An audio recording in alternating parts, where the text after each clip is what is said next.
But I can move, right? I can move. This is the kind of good. This is the kind. Because you're dressing. So you just keep in front. Yeah, but you can. It's a Because conversation. Si ukitaka tu mtu angalie kamera unamfanyia. Sawa. Ka unaongelesha mtu kaa hapo, najua itakuwa wide, so it's okay. But ka unaongelesha someone unaniface. Like, what do you want to This tell? camera. wewe. Yes, this camera.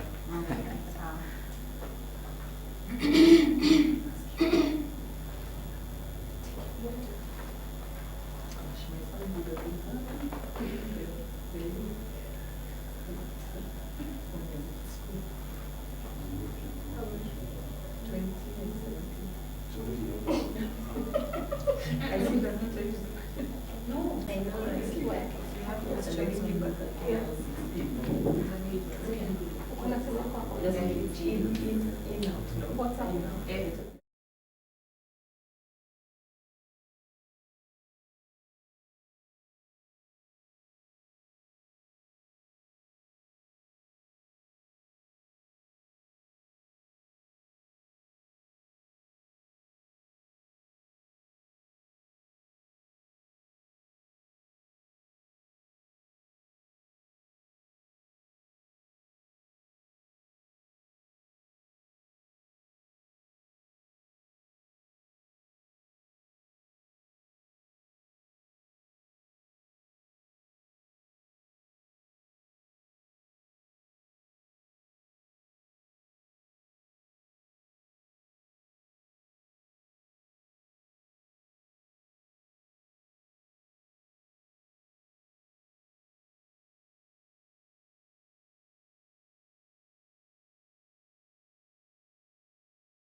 by. In 3, 2, 1. On air. Hello there, and a very warm welcome to you. Thank you so much for joining us here again for yet another AY Love live stream. And we are coming to you live from Harry Hyde Serviced Apartments here in Arboretum.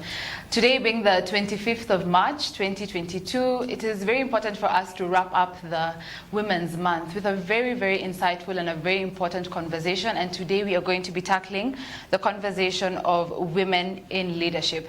Of course, as you can see, I have a very capable and a very beautiful panel with me here. But before we can get to meet them, remember that you can engage on media platforms. That's on Facebook, on YouTube, and on Twitter. Send in your questions, whatever contributions you may have to today's conversation. And of course, we'll do our very best to get back to you. My good name is Sharon Chabaibai, and I will be your moderator for today. So to begin from my very far left, I have Edith Mwirigi, who is a Women Rep aspirant, Meru County, followed by Decima Ogutu, who is a HR leader and professional certified coach. And finally, to my close left, I have Lillian Muli, who is the founder of Hidden Tears Kenya. Karibuni sana. Thank you so much for being with us here today. And yes, so today we're talking about women in leadership. And as we think about Women's Month, March, let's just go, for example, to what we have been talking about in terms of International Women's Day. And the main conversation that has been going around on social media and everywhere has been on breaking the bias. That has been the theme for this year's International Women's Day. And when you talk about breaking the bias, we're basically talking about a world free of bias, stereotypes, discrimination, a world that is diverse, a world that is equitable and inclusive, and of course where our differences are valued and celebrated, because there's beauty in diversity, and having our differences celebrated is actually a very important thing. So to begin us off, I'd like us to talk about what breaking the bias means for all of us, for each of us.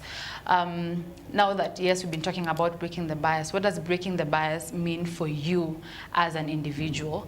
And how are we helping to champion this message of making sure that we have an inclusive and a world where our differences are celebrated?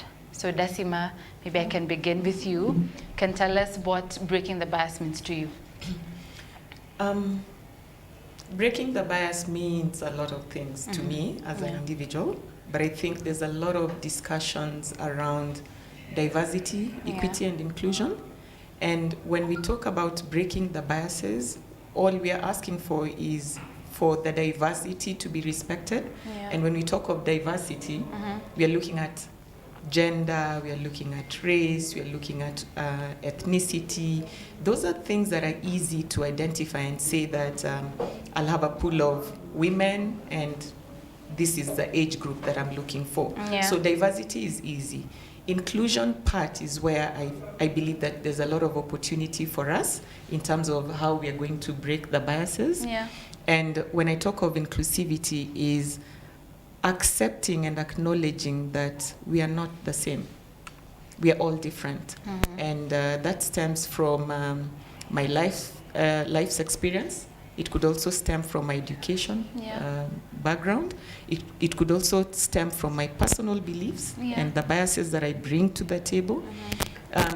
And I believe that that is where there's a bit of complexity. So when you talk about breaking the bias, for me, I lean on inclusion. So what does inclusion look like to the wider community? Okay. Edith, maybe you can tell us your contribution. Okay, thank you very much. For me, I think breaking the bias is going beyond the societal dogma, the usual things that people expect that needs to be done. For example, when it comes to girl empowerment, which I think the society is really doing well in, and people are complaining that we're forgetting the boy child, it's going beyond the things that the society expects in a woman, especially the negative things. In the past, in the era of our parents, a woman was expected not to do much, just to focus on marriage and taking care of their kids. But now with time, a woman is doing well in both fields. They're taking care of their families well and still excelling in their careers. So that, according to me, that's what breaking the bias means. Yes. That's good. Thank you. Thank you. So for me, breaking the bias, I would say in addition to what they've said, it's rewriting the script for yourself. Understanding that you don't have to be defined by gender or any other thing that the society imagines that you should be, but knowing that you as a person, you have the right to actually create your own identity and go for what you really want as a person. Focus on what you believe in and see how that can be part and parcel of your life in every activity that you do in your life, without necessarily depending on what other people would rather expect from you. So that for me is break the bias, go beyond the obvious, and do that is extra that you believe you can, because you can. And I think even like before we go on, there's a quote that I came across by Decima, and I was doing my homework. So I'll just read it out so that now it can inform how we go forward in terms of breaking the bias. So my invitation for people of all identities and women is to reflect upon our roots and continue the journey from where those who came before us stumbled, so that we can clear the way for the next 7 generations in line. The bias cast mostly upon the female gender is a reflection of the incomplete healing in our very own family systems that has continuously seen women being relegated to being seen as not good enough in most opportunities, power, and leadership. Maybe you can speak more into that. I found that very inspiring and powerful. Yes, the truth is, you talked about our parents and our moms specifically and what role they played in the society. If I look back, okay, fine, I'm lucky that my mom worked, so she was in corporate. But prior to that, our grandmothers were basically taking care of the shamba, taking care of the children, and even educating a girl child back then was not a priority. Yeah. Things have changed. Fast forward. My generation, of course, I don't fall within the bracket of the youth, now that the youth is defined as 35 and below, things have changed. I've worked my entire adult life. I've been blessed to be in organizations that value women and women in leadership. This is not normal. It's not normal in the sense that there are still organizations where this is a struggle. In discussions of when you're recruiting and someone is saying, oh, she's young, newly married, oh, you need to remember that soon she will be having children. So those are stereotypes that we still encounter even today. So when we talk about preparing the ground 7 generations to come, we need to ask ourselves, is it that men are better than women, or vice versa? I believe that the ground is fully leveled, and if we equip both male and female equally and create an equal opportunity, then we automatically break the bias.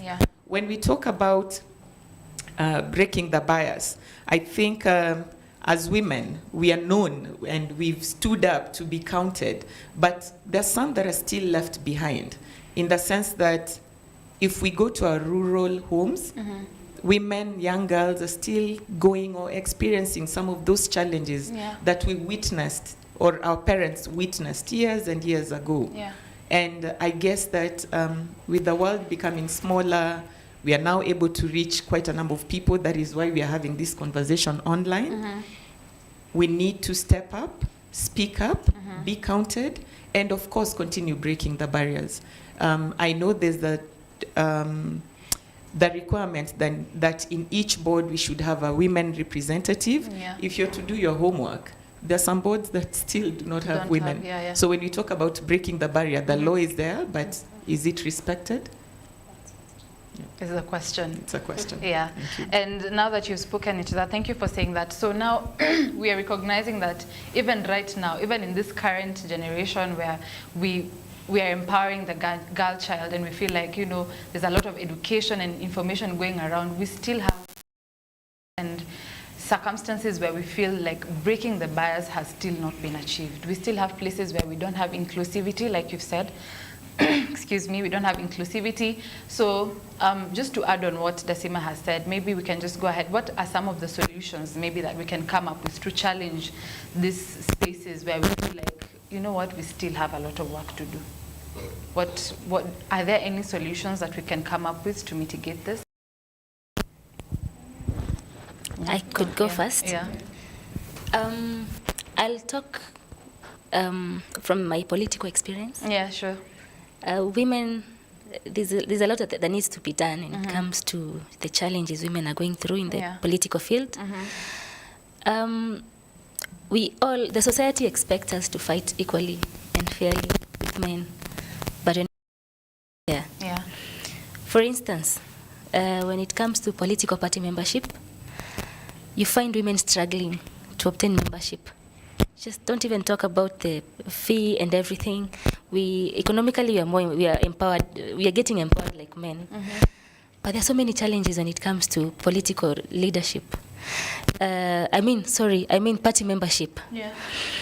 If women could come out and speak out on the challenges that they go through in party membership, there are many challenges. Secondly, when you go to the campaign avenue, women are sidelined. The environment is not favorable for women. Let me give an example. When you go to a rally, you're supposed to stand up at there's a woman who fell down the other day. Oh. Did you see it? I think it was trending on Facebook. The environment doesn't favor women.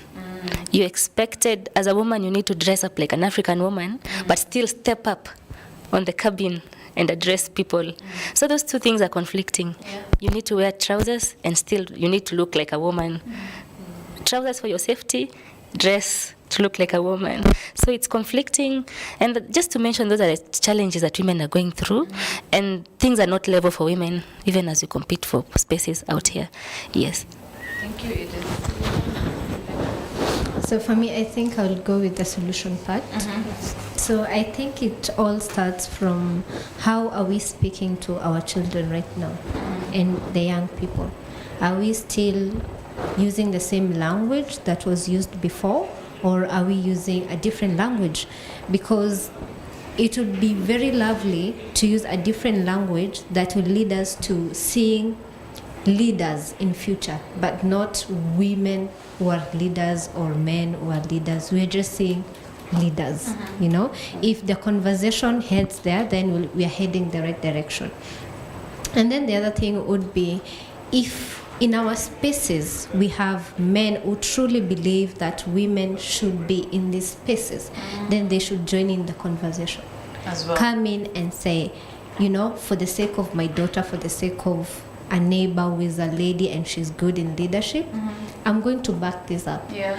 Not because I'm weak as a man, because normally that's what people will think, but it's because I understand the importance of having equality and equity in our community for sustainable tomorrow. Yeah. And if we have that collaboration with men from that base, then it will give us a chance to be able to come to a point where we can say, now we have a good number of women in leadership.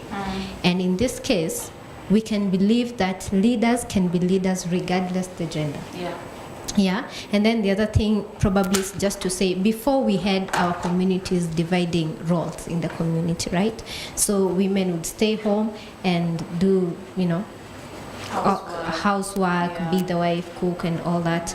Men would go out and fight for the community. So obviously when you're outdoors, it automatically you'll find yourself in leadership and you'll do other important roles like be a soldier and all that. But as a woman now, things are changing, as she said, and we need to start thinking towards, is it okay for me as a lady to come into a different space because I know I can do it better? Yes, it is okay. Yeah. And are we flexible enough to accommodate that? Not because we want to fight with each other, but because we are realizing there are women who are actually very good in some of these things than men. Nowadays we can see there are men who are very good with kids, and that doesn't make a man less a man. No, it doesn't. Right? Yeah. Yeah, so for me, I'll go. That's very interesting, and I like what you said about challenging language, because or identify the unique feature that we as women bring to the table. As a leader, what unique feature do you bring to the table, or do we bring to the table when it comes to leadership? And is it needed? Is it a feature that is needed, or is it totally unnecessary? Decima, what do you think? I love that question. So the question is, what do I bring to the table? And I would say many things, and I would take an hour, 2 hours, a whole day to talk about the value that I bring to the table. One, I'm a leader not only because I'm a woman, but because I've earned the right to see.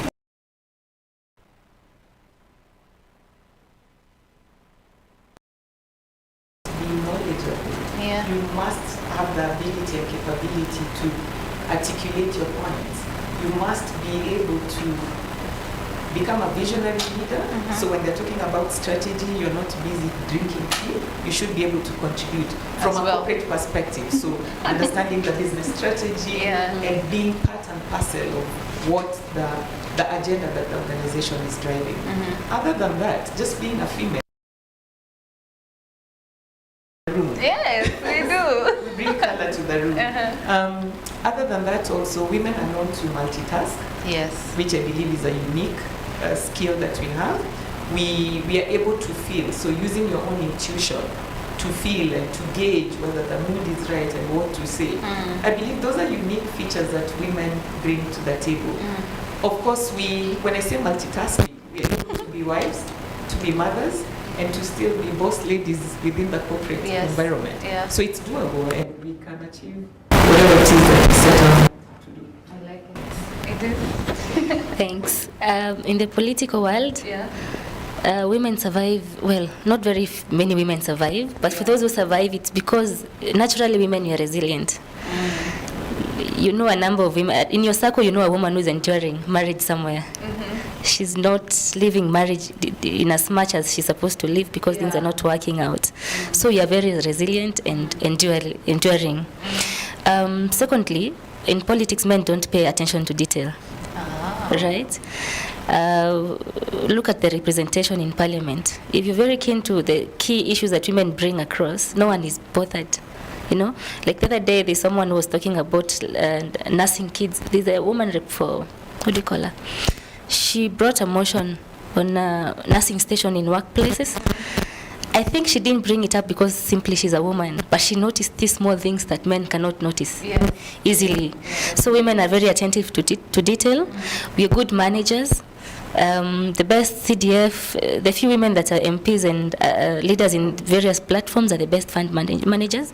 Of course, there are exceptions. We have women who are not up to task, but yes, but women are good managers, especially our moms. If there's 100, I remember when I was a kid, my mom would spend 100 shillings to feed us the entire day. You know, when the economy was not as bad as it is right now. But I'm thinking,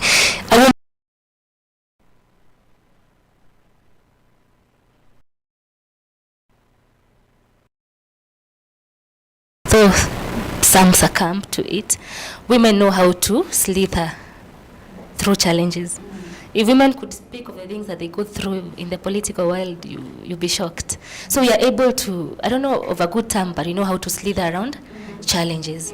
Yes. Wow, that's interesting. Thank you for adding that into the conversation. I'm so happy to be a woman. So, from my space, as an NGO person, I would say we are naturals. By nature we are. Yes, we are. But then if you take that, add some knowledge to it and experience, you get very good leaders from a woman. Because they know exactly, if they have the vision, they know exactly what you need in every step. And that's why even for planning, when it comes to planning these amazing programs and events, women will always do it best. I mean, because we are sensitive, we know what must be done now and what can be done later.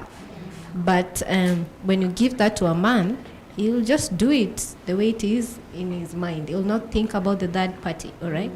And then also, I think we have a sense of being keen with people. We can tell when you're working with a group, you can tell there's something that is missing, or someone is not very okay, or someone needs support, at a particular point. And those are very important elements and skills for a leader, because if you're working with people, you need to also understand these are human beings and they need to be heard, they need to be taken care of. And if you can do that, then trust me, you are powerful. No one can stop you. So women, you are so powerful. So we are agreeing that we actually have some unique features that are very, very necessary. And I like what Edith said when she said that we cannot fail to agree that we have women who are not up to the task. And right now, when the world, everyone is just talking about women empowerment, girl-child empowerment, and them complaining that boy-child ameachwa kando. But do we? I was just thinking about it, how sometimes, for example, if how we are saying that there are boards that we have to have a women representative in the board. Are there times when you just get a woman, we need a woman representative. Okay, let's just get Chebaibai. But Chebaibai, is she up to the task, or are we just putting her there because she's a woman? But when the job needs to be done, Chebaibai is not up to the task. But because she's a woman, because she's, she has to be there for this whole thing to work, we have to put her there. So I guess now that leads to, how do we empower our women? I see, Lillian, you really want to. There's something that I wanted to... You said something that's very sensitive when it comes to sitting at the table. Yeah. And talking of being a nurturer as a woman, you have to draw a line. You're not there to nurture people to make them be the leaders and the CEOs and, the tops, and you're just there nurturing. You have to draw a line and say, this is what I'm supposed to do. And when you do it so well, own it, sit at the table, take your space. So that you're not always the one uplifting people. Exactly, okay. Exactly. I think what you mean is you're not the one serving tea. When people say we need tea, they turn around and look at you. True. Or we need so-and-so in this room, you're the first one to stand. I mean, if you've earned a seat at the table, rightfully, then own it. Yeah. It's as simple as that. Regardless of what your age is. Yeah. So then now that brings me back to the conversation of, now how do we empower our girls so that they can actually rightfully sit at the table, so that we don't have our girls just being put at the table just because you are a woman and just because we actually need to have a woman in this conversation. Because like she said, for example, the women rep seat in parliament, there are people who've just taken that seat because they know it's just for women. But now when it comes to them actually representing the women in their constituents, they can't do it. So how can we really empower our girls so that they can actually be up to the task? How can we do it? I'm happy to do so. I might not speak from a political point of view, but in my thinking, this is what I believe. We need to nurture, and we're talking about girls here, or the youth in leadership. We need to nurture our young girls to believe in themselves. So there's self-belief. Yeah. You've been to school just the same way, let's say Mark, John have been to school. You have the expertise, you have the competency. We need to cultivate that ownership of, if I stand up to speak, I know what I'm speaking about. In my career journey, we've interviewed quite a number of people. And at times, and this is the reality, quite a number of women will not even apply for positions because they miss one or two criteria that are listed. Yeah. But a guy who's missed 4 will still apply for the role and still show up for the interview. They will do their homework and they will impress you in an interview. But when you go back and ask Lillian, why didn't you apply? She'll be like, oh, I looked at the requirement and I didn't have 1 or 2. We need to cultivate self-belief that there's some skills, competencies that can be learned, number 1. Number 2, yes, we are talking about women in leadership, but even as women, we need to ask ourselves, am I actually modeling the kind of future woman in leadership that I would want to see. Many a times you are too busy. Once you get to the top, you're too busy, you're not available. Or you work in an organization and you have an opportunity to hold quite a number of these young girls, hold their hands and show them, that it can be done. Yeah. I think we become too busy to look at the reality and where we can make impact. Yeah. Number 3, don't step up if you're not ready.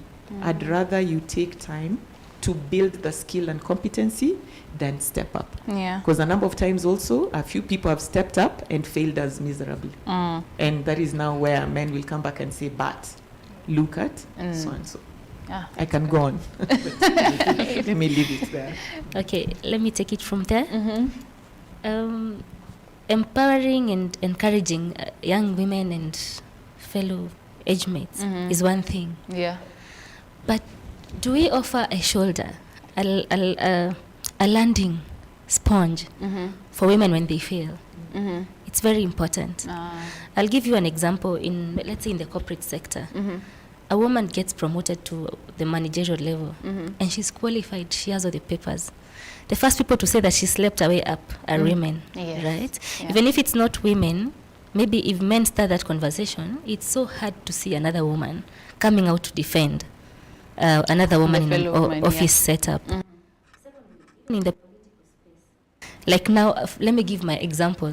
One of the challenges I'm going through: are you married? Why are you a single mother? You're erratic. Are you going to take care of the county if you can't take care of your family? So I need to see women fighting for me, not because I'm perfect, but women have to define themselves beyond the societal norms. I can encourage so many girls to come up, but I need to be ready to assure those girls, am I going to give you a hug if you don't manage? Oh, yes.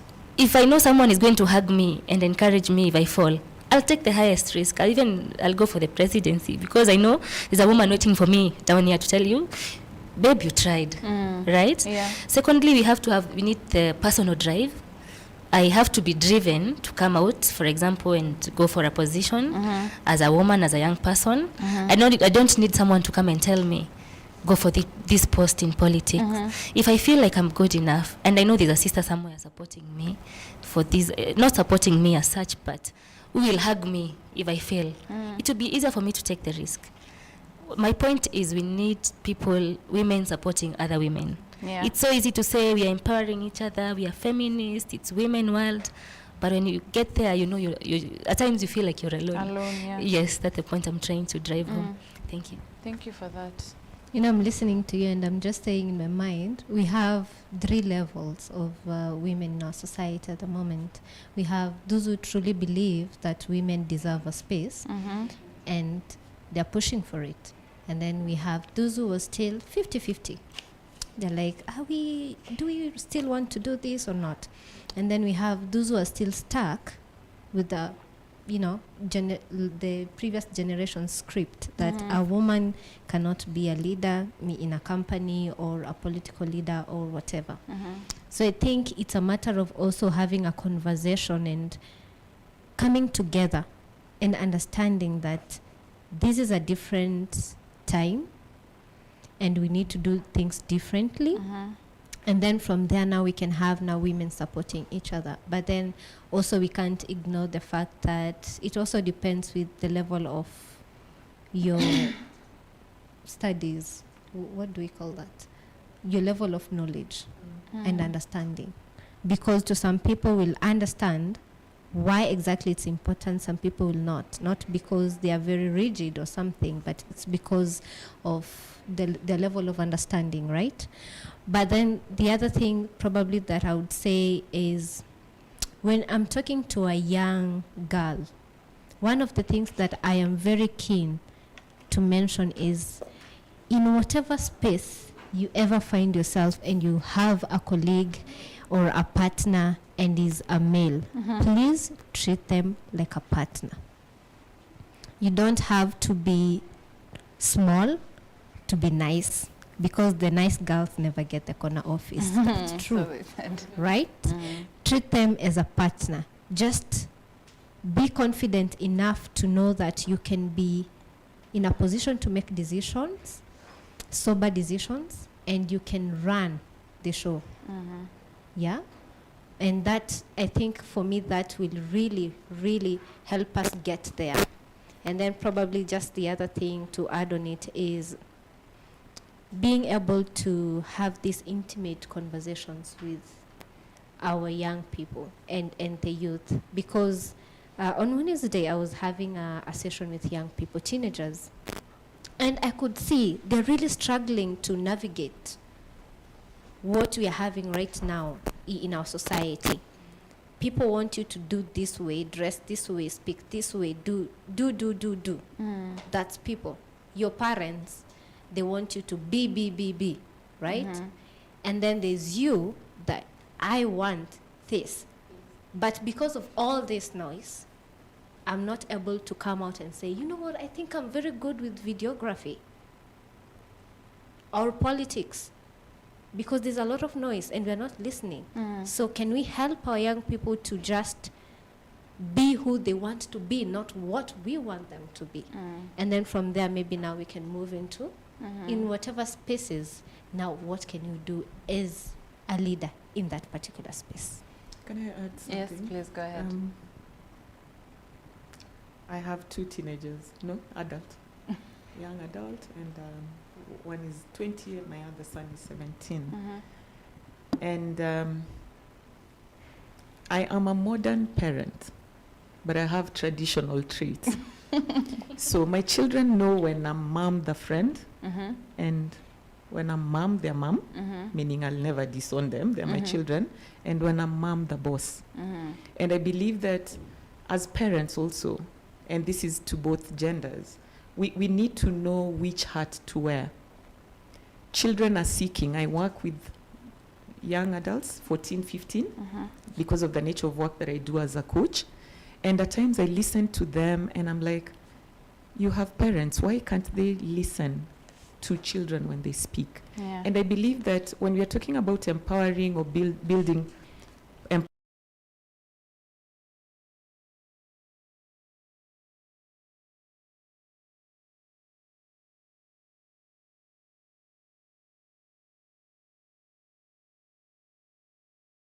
or the youth in your house, please seek help. There's so many people out here who are happy to have conversations like Lillian has just said. Yeah. And through that, we will unearth where the gaps are and see what can be done. Yeah, thank you. Thank you for that. So I guess that just brings me to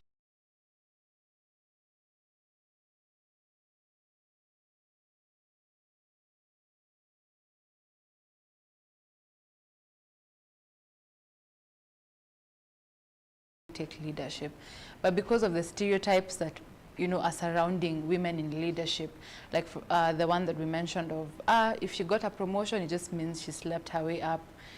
It like no one would just think she really deserved this, she really deserved to get this promotion or wherever.